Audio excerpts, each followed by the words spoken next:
Hello everybody and welcome to another Merlin the Mighty video. It is a review of a new film, Dragon Ball Super Superhero, which is the fourth movie now from the Dragon Ball franchise that has been released in theaters over here in the US that I have seen in theaters. So I've been keeping up that tradition. I saw this was coming out and I said, well, I have to go see this because overall I have enjoyed the Dragon Ball released films, the Dragon Ball Super films, since they've been coming out, really. Starting with a brief synopsis, this film is kind of a little bit of a callback to earlier arcs in Dragon Ball. The Red Ribbon Army is hinted at once again, as apparently Commander Red had a son, Magenta, who has been funding the Red Ribbon Army secretly under a pharmaceutical company.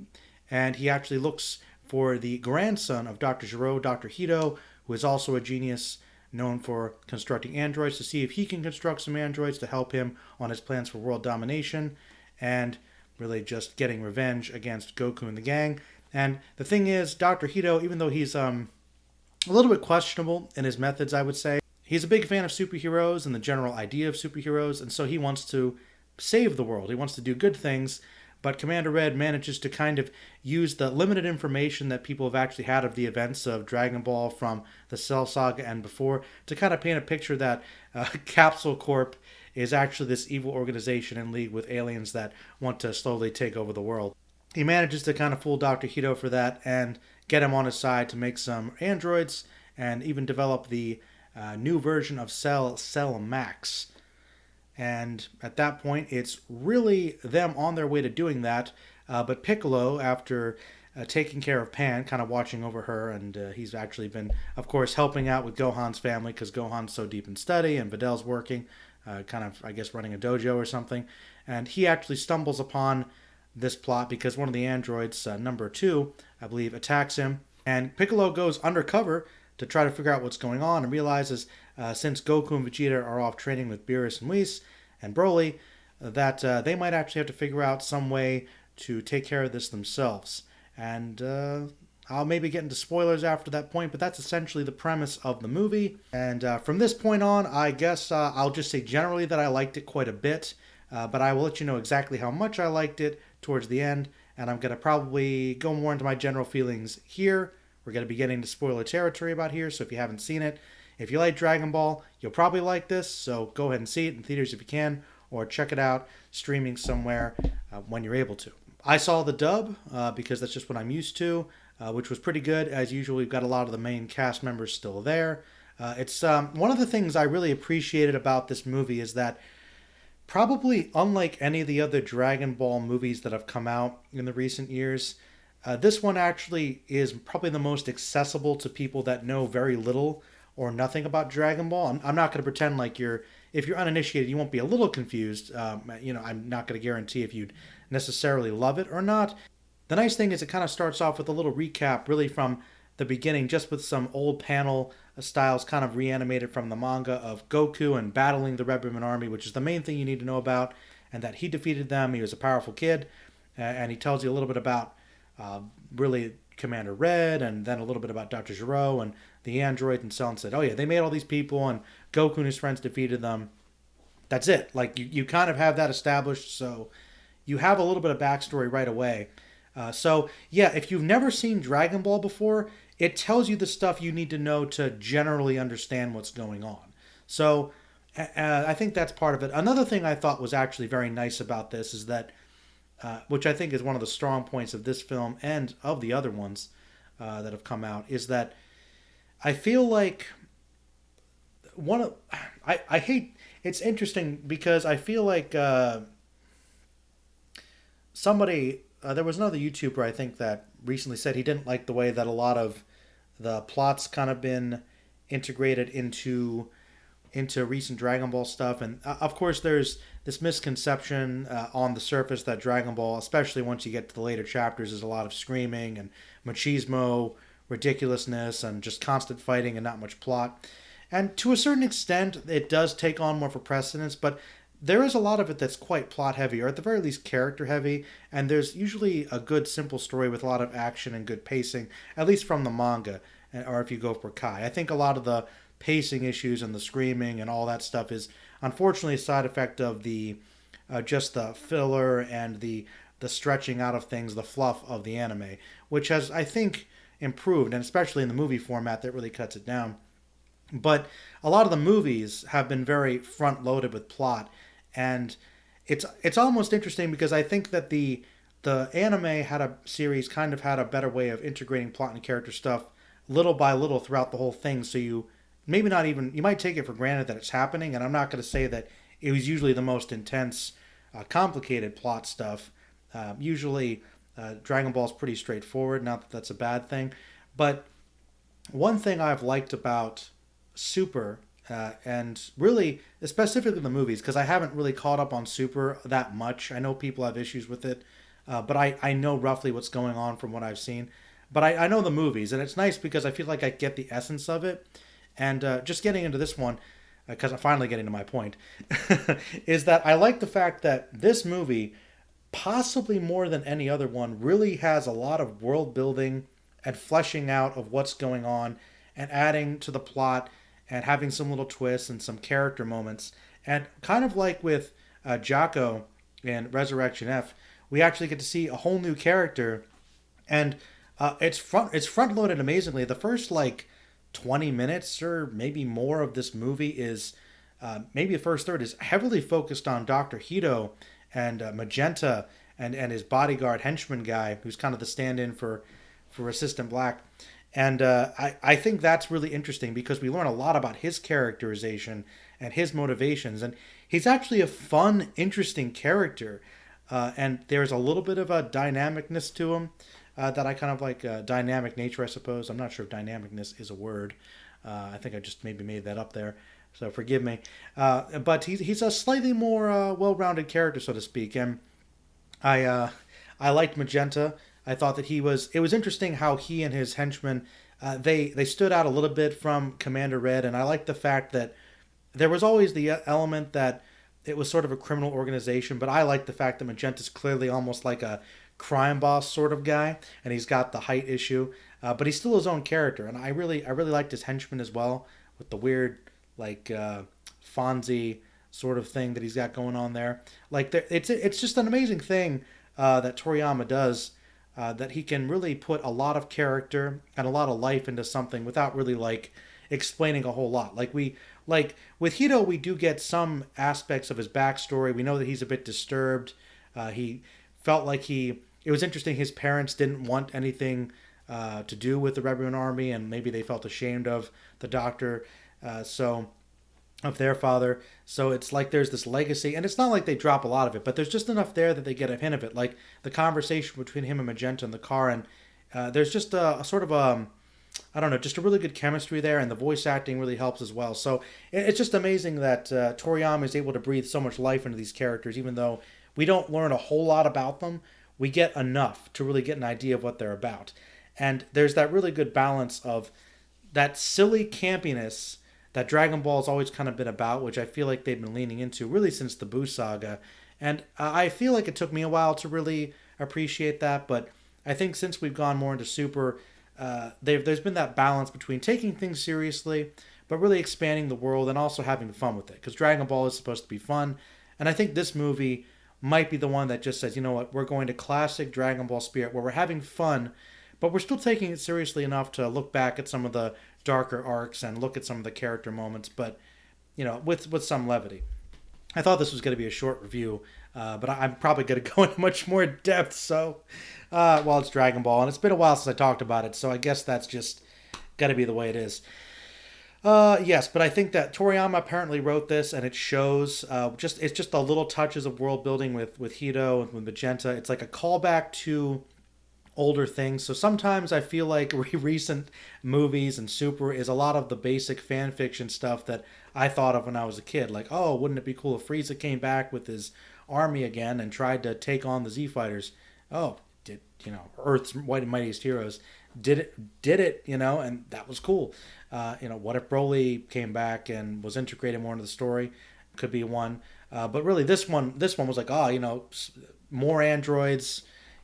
Somebody's related to somebody else to get revenge. Like, I'm pretty sure this is something that I and a lot of the people thought of when we were kids or teenagers just offhand. And they turn it into a movie. They turn it into an actual arc. And I don't know if that necessarily is the best source of inspiration. Just kind of give us like that, almost the simplest sort of fan service and just general satisfaction. Uh, but it works. It really works. So I think that the balance of humor is really strong here. You've just a lot of little moments with all the characters is really fun. But really, the I think a lot of the just the general wish fulfillment. I feel like this is another one of those things where I feel like this movie is kind of an answer to a lot of people in the fandom's issues, and that's another thing I've liked about some of these newer arcs and films is I feel like they do kind of listen to the vocal fans and do address it. Whether or not it's in the best way, I'm not sure, but it's nice that it happened. And I'm these days, especially when it comes to Dragon Ball, I'm usually pretty easy to satisfy. If they hit the right notes, it's fine. But I do think this was done well. And what I'm trying to get to is that if you have been angry about Gohan and how Gohan has kind of been slacking and missing his potential, and he's kind of become a joke in the fandom over the years, this gives you your Gohan moment. And it's sort of kind of a Gohan movie, a little bit. Or at the very least, there's enough. I think that that's something that could definitely be delved into more. But it's a Gohan movie. But I would say that more than anything, it's a Piccolo movie. It's a Piccolo movie, and that's the thing. That's another aspect of that makes this whole movie feel like it could almost be like a mini arc or a side arc, because you've got Goku and Vegeta off planet. So this kind of says, all right, if there's some way we can't have them in the plot, so it's not the same resolution where it's just the Goku Vegeta show, which people have had an issue with for years. We're actually going to give some of the other characters something to do, especially Piccolo, and that's where a lot of the great stuff really comes in because we just see a little more plot, a little more dynamic and interesting of a plot progression, which these movies have generally been pretty good about. But I think this one's the best so far because just the whole angle of this one individual, this Red Ribbon Army Magenta, tricking Dr. Gero's grandson into making these androids to take on the world's strongest heroes because he thinks they're villains because from the average perspective of all the civilians we see in the Dragon Ball world, they never have any idea what's going on. Just based on the little bit we know about Hercule and what happened with Cell, there's still this general idea, amazingly, that everybody's oblivious. It's like the Buffy the Vampire Slayer thing where nobody's really acknowledging what's going on. So we're able to kind of tap into that and kind of lean into that joke a little bit. So, I mean, I think that's kind of the that dynamic there is just really cool. And Piccolo just babysitting Pan and training Pan, and she's so adorable. Kind of teaching her how to fly. That kind of actually comes into play later. So there's some nice foreshadowing there for something, and really him having to deal with it, helping her, and the dynamic with Gohan and Videl. You see how he's kind of still the really kind of also kind of addressing maybe issues with the fandom or perhaps carrying on character elements through generational problems. Gohan's getting a little too into his work, a little too into his studies, so he's actually neglecting his kid a little bit, kind of like maybe Goku did to him. So, obviously not to the same extent, but there's a little bit of that there. And Piccolo's, picking up the weight again and being awesome. And he just seems, I love how the little things where he just seems so, that standard Piccolo thing where he's always grunting, oh, I've got to deal with this. But the whole hinging, though, there's kind of that, I guess some people could have an issue with it, but I think this is where you have to remember that Dragon Ball is silly, where there's almost like, okay, yes, okay, like Piccolo is trying to figure out a way to deal with this, so he goes to Dende and says, hey, is there something we can do? Bulma, of course, has a whole, some of the humor of the movie, has a whole crew looking for the Dragon Balls all the time to prevent evil people from getting them. So, and she's using them just for cosmetic surgery and things like that, which Piccolo gives her a hard time about. But okay, so he can get them easily, goes to Dende, and Dende's like, okay, no problem, I'll upgrade the dragon. And he's like, well, I never knew about that. Oh, well, you came here a long time ago. So there's stuff about the Namekian culture he might not remember. which, okay, I argue enough of an explanation, I guess, but wave your hand. Okay, so he can just do that now. He can get 3 wishes. He wishes for the upgrade of his power, which he technically never got, to give him a bit of a boost for his potential, which is a callback to what happened with Krillin and Gohan back on Namek. So, okay, that's fine. But he literally forgets about using the Dragon Balls to wish Goku and Vegeta here. So, you know, it's silly, but it's just kind of like getting caught up in the moment he didn't think. And I know Piccolo's the master strategist, but that's almost like, a little cheeky poking fun at things. Because if, realistically, if they brought them in there wouldn't be this movie, because it would just be Goku and Vegeta again. Even though maybe not necessarily, they kind of hint at, but this is just a way for other characters to do something, and there's a little humor involved. So, okay, there's a little bit of that, but once again, they're building on things, which is cool. But really, the strongest thing about it is Piccolo and Pan's relationship, and also the fact that he wants to the fact that Piccolo, all right, I'm so off the cuff here, but one of the great things I've really liked is just seeing these really powerful characters kind of more grounded and trying to fit in and do more normal things, essentially, but in a way that also kind of adds a little bit to building better plot and building more interesting stories. Like Piccolo, initially you'd think he's just going to fight the android, but no, he actually wants to figure out what's going on. So he dresses up like one of the henchmen and has to go undercover and pretends to be a henchman to figure out what's going on, because he's like, okay, I might need backup. So Piccolo goes undisguised and has to use subtlety, even though he's so much more powerful than most people in the room. He still realizes that's not the best strategy. So there's some great interactions with the other guards, like, oh, looking a bit green there. And there's some, I love when Piccolo's going undercover to go kidnap Pan, because they want to use that to draw Gohan out, and he wants to go in because he knows where Pan is, and so he can pretend like he knows more about that. So him just interacting with the one random henchman is great. And the fact that he wants Pan to go along with it, partially because he wants to keep her safe, but also because he kind of wants to almost use the opportunity to bring Gohan's potential out. And it's a little messed up, but that's also another reason why perhaps he didn't want Goku and Vegeta there, because this is a bit meta, but it's also just kind of way Piccolo's thinking, Gohan could be the best. We need him to be a defender. So, he's kind of trying to use this as an opportunity to put Gohan to the test.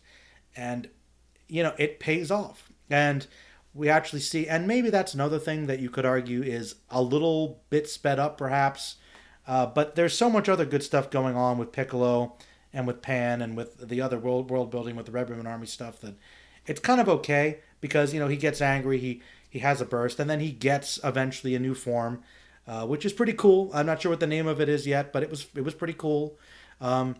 And Piccolo actually gets an upgrade. He looked like he was yellow on the film, but apparently he was orange Piccolo, which he just kind of, he turns a different color and his antenna point upwards and he gets beefier. But so he gets a bit of a transformation too, which, I'm kind of, neither here nor there about. I don't care. I don't go gaga over that stuff quite as much. I feel like the 12-year in me is probably like, yeah, but I don't care as much about that. I like the character progression, but people in the theater did cheer for a couple of these moments.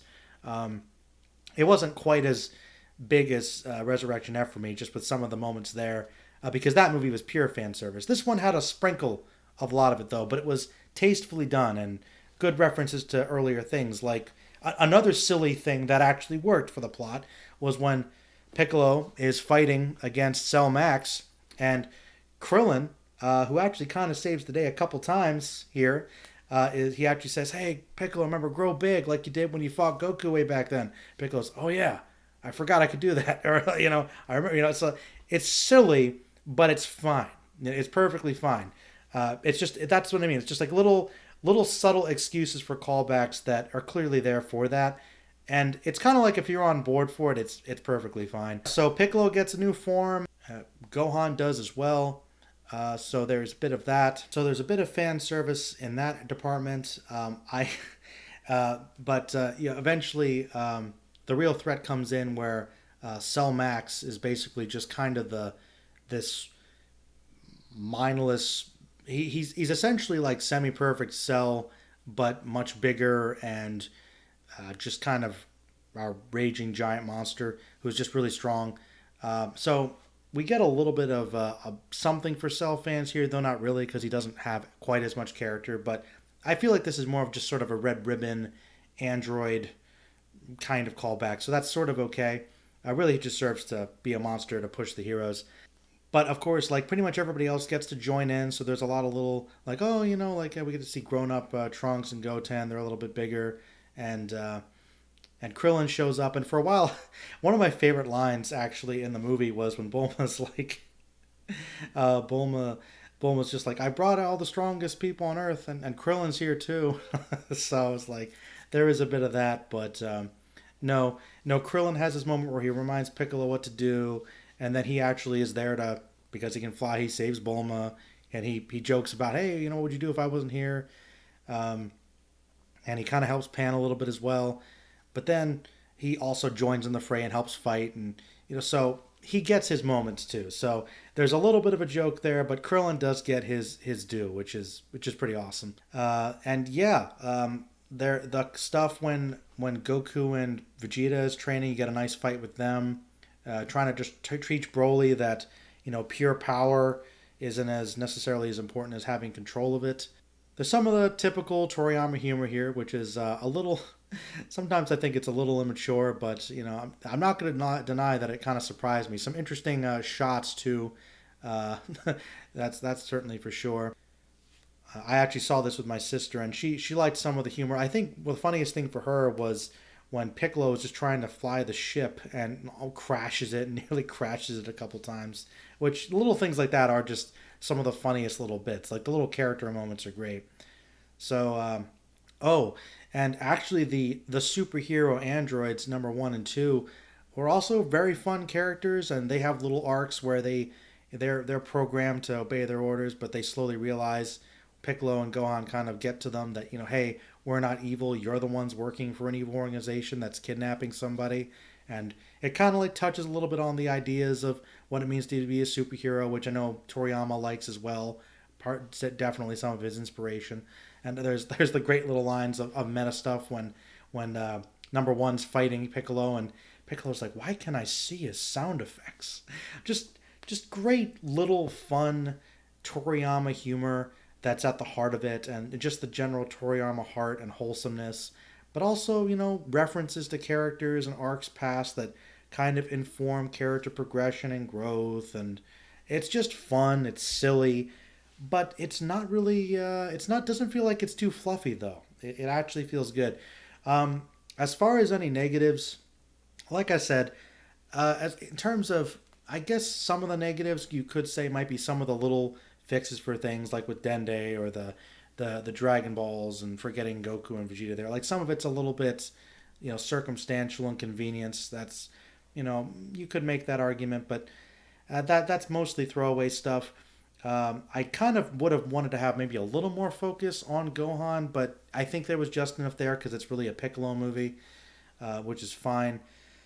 No, I think the only real thing about this one that I confess I didn't love was the animation style, and even that's a bit of a it's a bit of a mixed bag for me because I do think on one hand it's very beautifully animated. It could very well be, in some ways it's the best looking Dragon Ball movie we've ever gotten because it's kind of like that almost 3D digital anime style. So, and it's not the worst of that I've seen. But I just love the traditional 2D stuff, even with the slight character design differences that they've done since the first couple movies and with Super. I still prefer 2D animation in most cases to the weird 3D esque sort of model they've been doing. I forget the technical term for it, but somebody let me know in the comments, I guess. But that the one thing about that was it made it seem to me like some of the action was not quite as fast and as fluid, and I know that also is just kind of partially due to saving animation by having the quick cuts that I'm used to, which I know technically is I know it seems kind of lazy, but it actually does give the illusion of they're punching each other really fast, which maybe we don't need. Maybe it's fine to actually just see it um, a little bit slower. Like it's good to see the choreography, but it just feels like the characters are a bit heavier, and it's like more about the brute force, which it's a minor complaint because I do think that the fights were good, and especially with the beam struggles, like when they fight Selmax at the end, just like Selmax's weird like Frieza-esque giant aura of this ball of black and misty destructive energy, and then Gohan does his special beam cannon, emulating Piccolo, and there's that great moment where when did you learn that? And I've been practicing it. And he's like, looked pretty good, like things like that were just that's the little nice character stuff that once again it's sort of fan wish fulfillment, but it's good character stuff that really does work, and it's got that heart. It makes sense. So there's a lot of cheering moments there, but done with a bit more, I guess, heft and meatiness to them, and just genuine Toriyama heart, perhaps, than maybe something like Resurrection F, perhaps. But really, that's it. The fact that I didn't particularly love the animation style as much as traditional stuff was really the biggest thing. And maybe the pacing, I wonder if it maybe could have been trimmed a little, because I kind of felt like they drew out the fight with Selmax maybe just a little bit, but it's minor. I'm complaining about more action in a Dragon Ball movie. Like, I'm just happy there was a lot of character stuff and humor in the beginning, but it was punctuated well throughout, and it was a good time. It was a good time. I don't know if I would say it's my favorite one. I was thinking about how it's kind of funny, of all the Dragon Ball movies that have come out since I guess since they were starting to think about rebooting things or adding sequel stuff, I think Resurrection F is still my favorite. And I admit, I think that movie is pretty much pure fan service. And I know a lot of people had issues with it, and I understand that. It's kind of a bare bones story, and it's very action, but there's a lot of just moments for everybody to be there and fight, and there's just enough story. And Frieza coming back, it is pretty good. There's still some humor. There's enough there for it to be fun. Like I didn't get bored with it. I think I feel like that's still my personal favorite, but I will admit that in terms of story and character and plot, it's probably the weakest of all of them, which is sort of weird. But I don't think every movie has to be the same.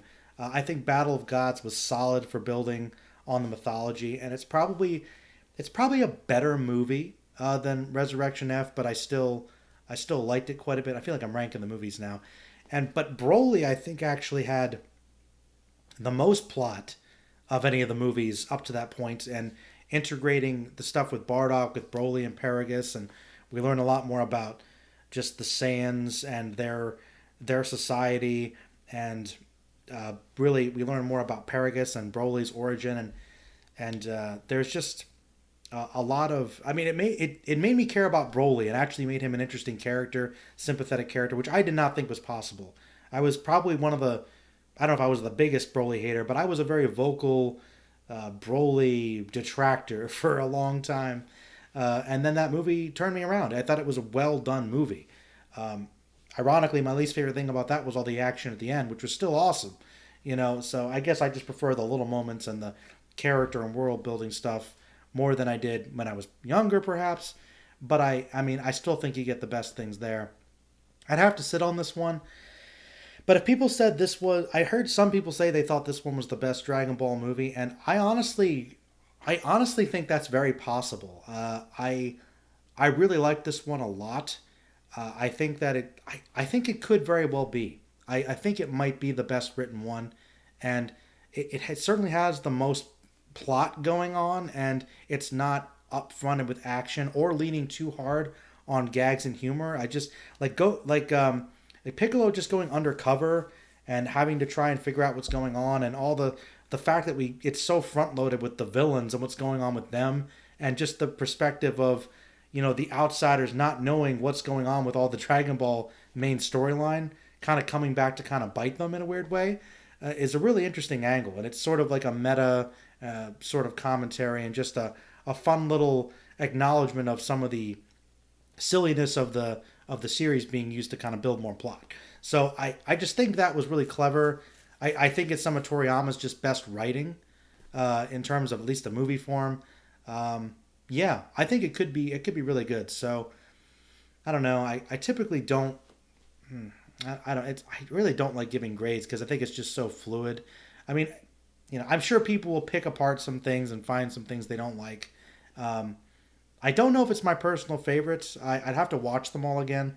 I still think that's Resurrection F, but I do think this probably is the best Dragon Ball movie that we've had and released in theaters. Although, if you want to talk about all of them, uh, Resurrection F is my favorite. But I still really like Path to Power, the Dragon Ball like early arc movie they did when Goku was a kid, fighting the Red Moon Army. That one I think is like a true kind of capturing the spirit of Dragon Ball.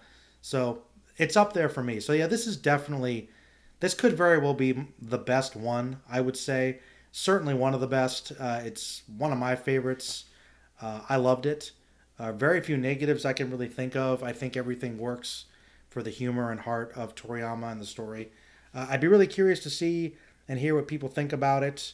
But if I loved it, and I think if you're a Dragon Ball fan, you're probably gonna love it too. Although I think it's also a good way to maybe bring in some people that are uninitiated more so than other movies. I think it's actually something some other people could watch and get some enjoyment out of because it's just a fun story.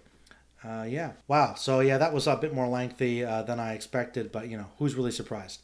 All right, everybody. Well, if you're still listening and watching up to this point, thank you for doing so. Appreciate that. Let me know your thoughts about the movie in the comments below. Please like, share, subscribe, hit the notification bell, all that stuff. And I'll try to be getting some more videos out there, more podcasts in the future. Let me know other Dragon Ball or other related content you'd like to see on here, and I'll get it up there when I can. All right, everyone, take it easy and stay magical.